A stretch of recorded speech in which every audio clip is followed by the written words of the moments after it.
Hello बच्चों, कैसे हैं आप लोग। आज हम पढ़ेंगे क्लास 9th का प्रश्नावली 4.1 जिसका नाम है दो चर वाले रैखिक समीकरण। इस पाठ को पढ़ने से पहले हम थोड़ा इसके इंट्रोडक्शन के बारे में जानेंगे।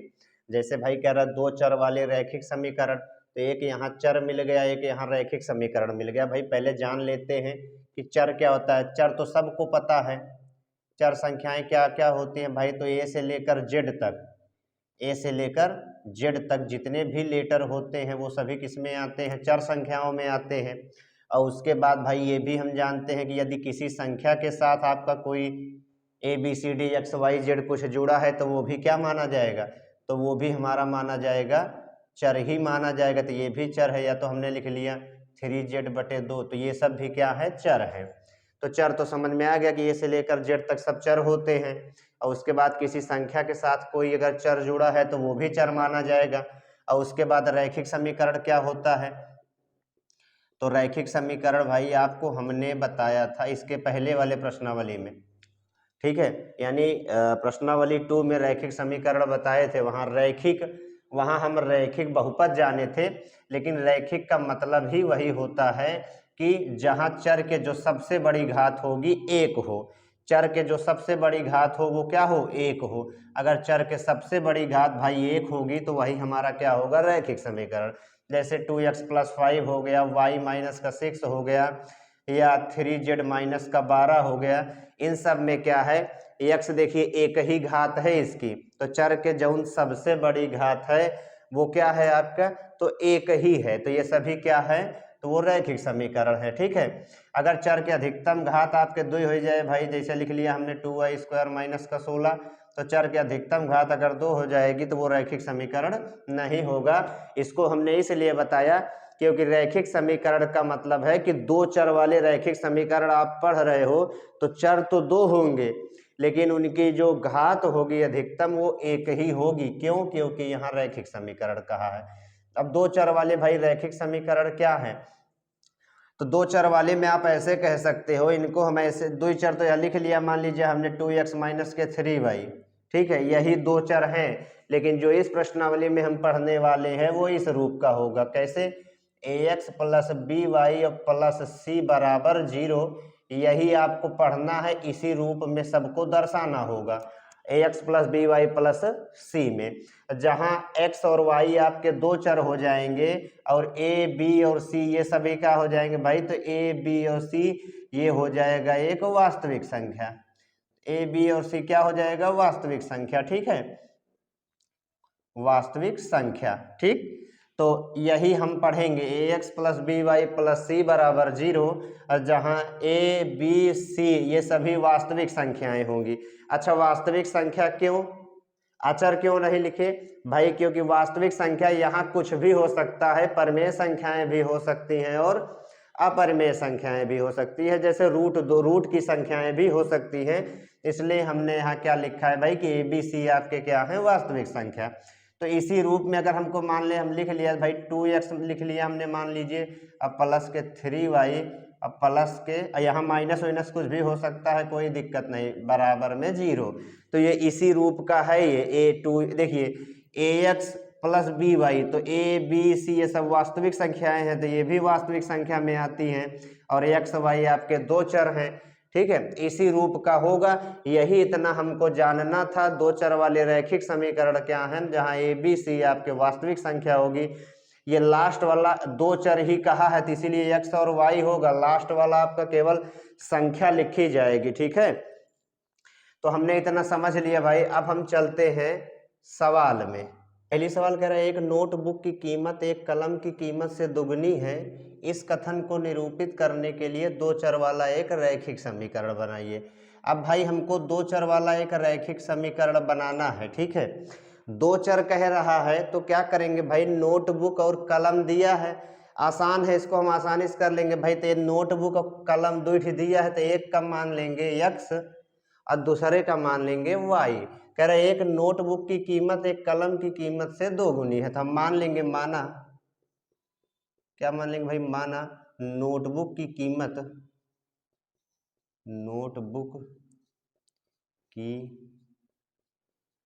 कीमत हमने मान लिया भाई x रुपए, ठीक है। और कलम की कीमत क्या हो जाएगी, कलम की कीमत बराबर वाई रुपए।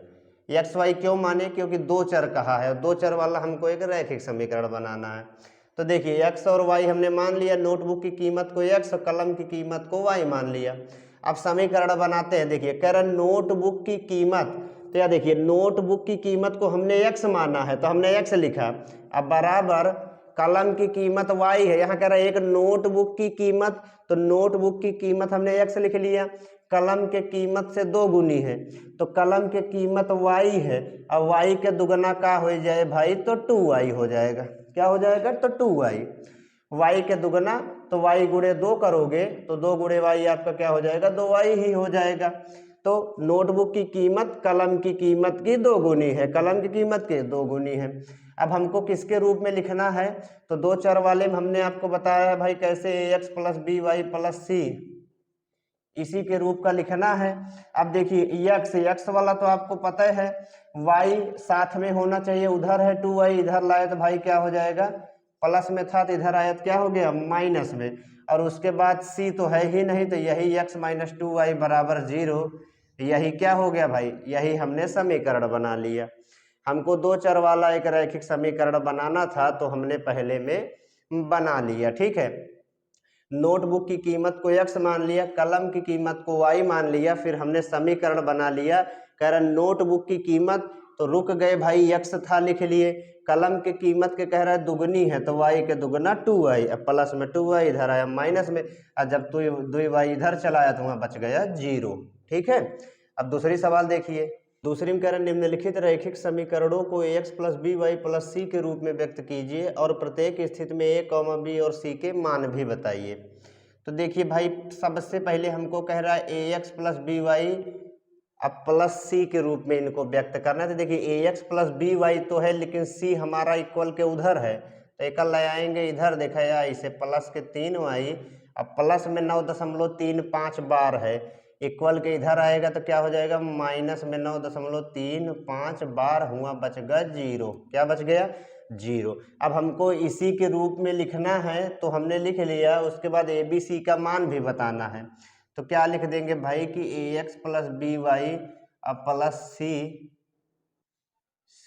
अब बराबर में 0 से तुलना करने पर, ऐसे क्या कर लेंगे, तुलना करने पर तुलना कर लेते हैं भाई। या देखो x के गुणांक a, x के गुणांक 2, यानी a के जगह का है तो 2 है, तो हमने लिख लिया a बराबर 2।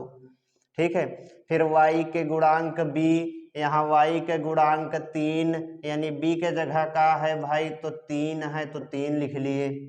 फिर देखो या c के जगह का है तो माइनस के 9, माइनस का 9.35 बार, यही हो गई आंसर। यही क्या हो गया आंसर।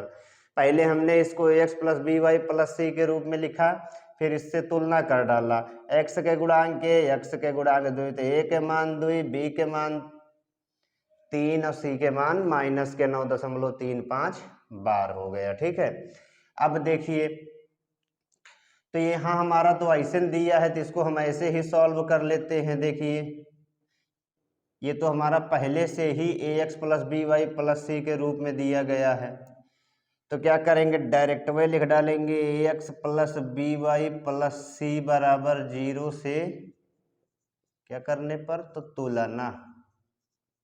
तुलना यानी कंपेयर करने पर। देखिए x के गुणांक a है, यहाँ x के जब x अकेले है तो क्या कहेंगे भाई, एक x है, तो a के जगह का है 1 है, तो a बराबर 1।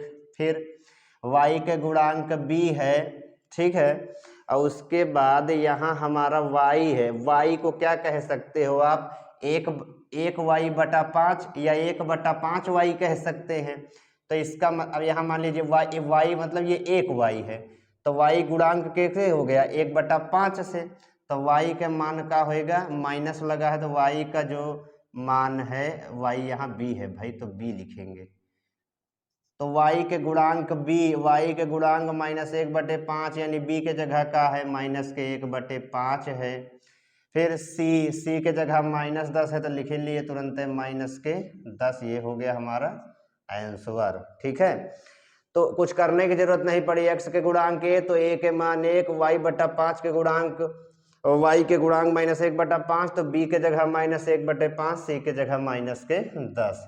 पहले अच्छा उधर है का इधर ले आते हैं, तो देखिए ये हो जाए मैं -2x प्लस के 3y, अब बराबर में अच्छा है प्लस में हमूर आया तो माइनस में बराबर हो गया 0।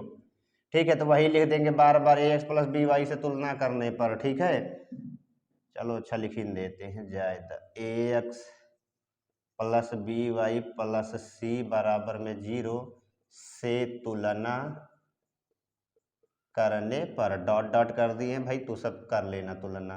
अब x के गुणांक x के गुणांक -2 यानी a के जगह -2 है तो a का मान हो गया -2। फिर y के गुणांक b y के जगह 3 यानी b के मान का हो गया तो 3 हो गया। c के जगह आपके का होगा तो -6 हो गया, यही हो गया आंसर, यही हो गया आंसर। अब x बराबर 3y प्लस में हल कर लेते हैं पहले, तो ये कहा जाए भाई प्लस में आया तो मुर आया तो माइनस में 3y बराबर में हो गया 0। अब देखिए ax plus by plus c से हम क्या करेंगे तुलना, c से तुलना करने पर डॉट डॉट लिख दिया हमने। x का गुणांक a, x का गुणांक 1 तो a का मान हो गया 1। फिर y का गुणांक b, y का गुणांक -3 तो b के जगह हो गया -3। अब c यहाँ है ये नहीं है तो c बराबर लिख देंगे 0, यही हो गया हमारा आंसर। जो नहीं मिलता रहेगा उसको क्या लिख देंगे तो 0 लिख देंगे। यहाँ देखिए पहले इधर लाते थे हो गया 2x, अब प्लस के माइनस के 5y इधर आया तो क्या हो गया प्लस का 5y, अब बराबर में बच गया 0, तुलना कर देंगे तो यहाँ लिख दिया हमने ax plus by plus c बराबर 0 से तुलना करने पर। तो x के गुणांक x के गुणांक 2 यानी a का मान क्या हो गया 2, और b का मान b के जगह 5 है तो b के मान 5, c के पता ही नहीं है तो c बराबर 0, यही हो गया आंसर। ठीक है, इस वाले में देखिए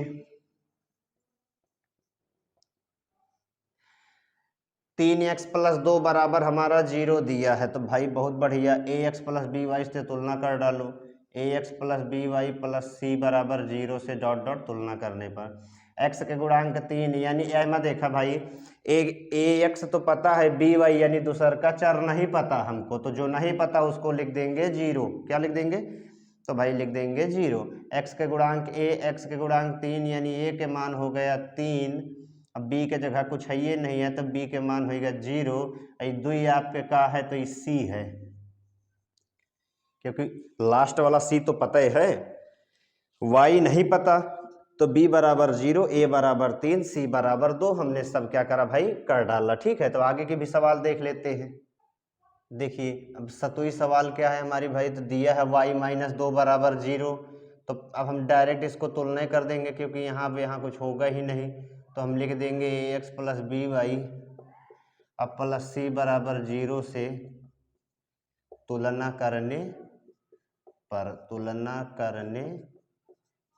पर।